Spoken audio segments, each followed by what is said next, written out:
ancestor, Langston Hughes, gifted us with a beautiful poem called Harlem. What happens to a dream deferred? Does it dry up like a raisin in the sun? Or does it fester like a sore and then run? Does it stink like rotten meat or crust and sugar over like a syrupy sweet? Maybe it sags and hangs like a heavy load. Or does it explode? Classic coming of age experience for me was hearing my father call out, "Soup!" from the kitchen, letting my mom and I know that dinner was ready. As we made our way to the kitchen for dinner, classic television shows will be coming on. Martin, A Different World, or Living Single. And you already know we didn't need to read the credits with the introductions of who's coming on. It was the music that captured everyone's attention. We would be dancing and popping our fingers, and then we would hear, "Boy, you so crazy."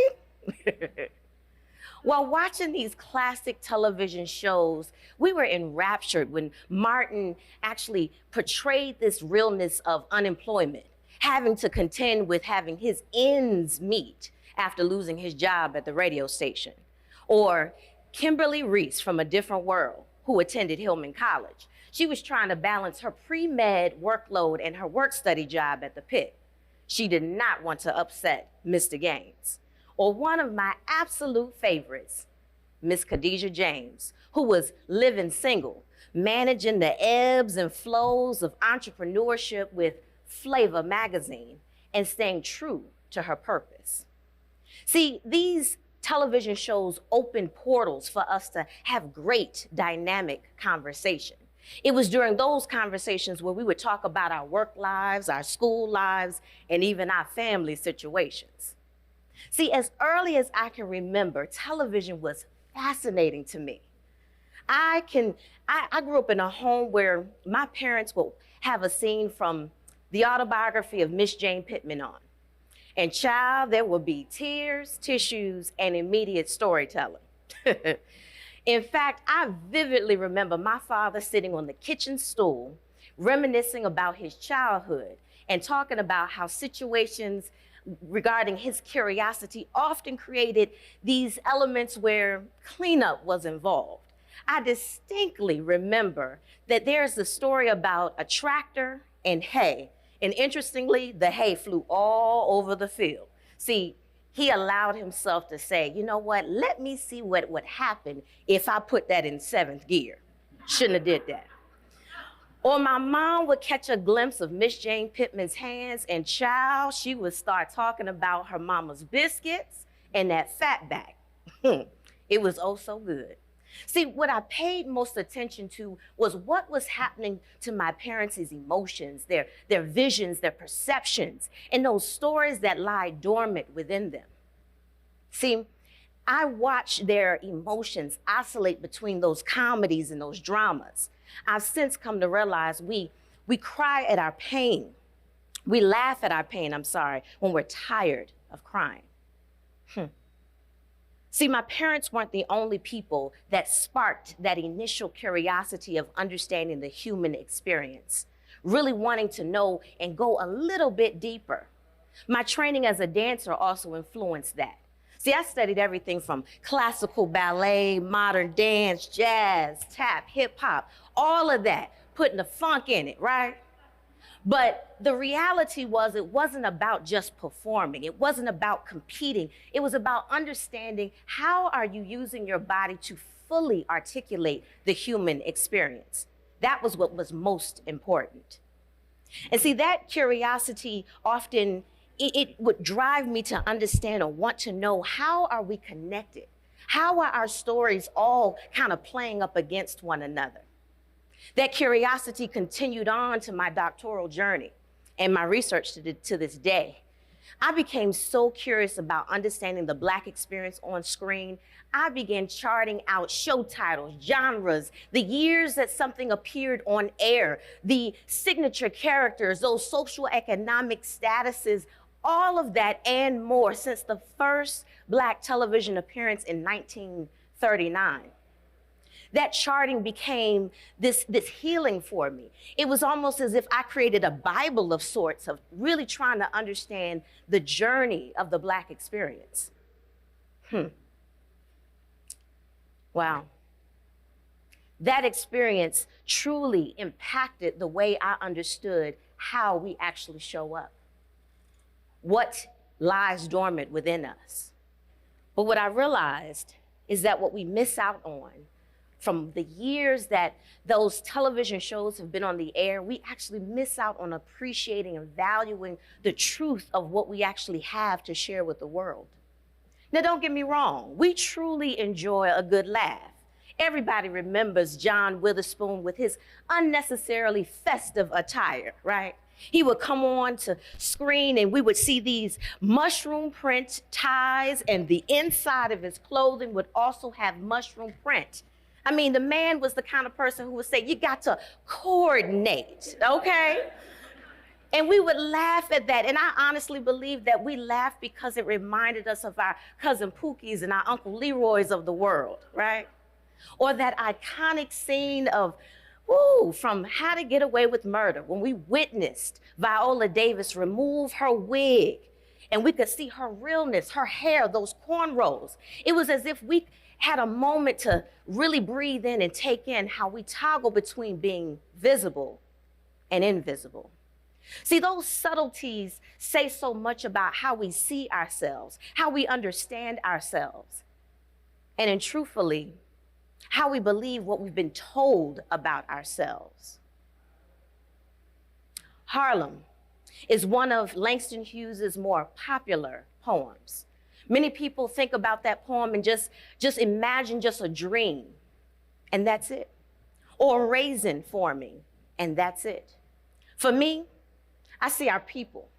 I see Black people who have picked at their sores, stunk like rotten meat, crusted over like a syrupy sweet, and thus sagging like a heavy load.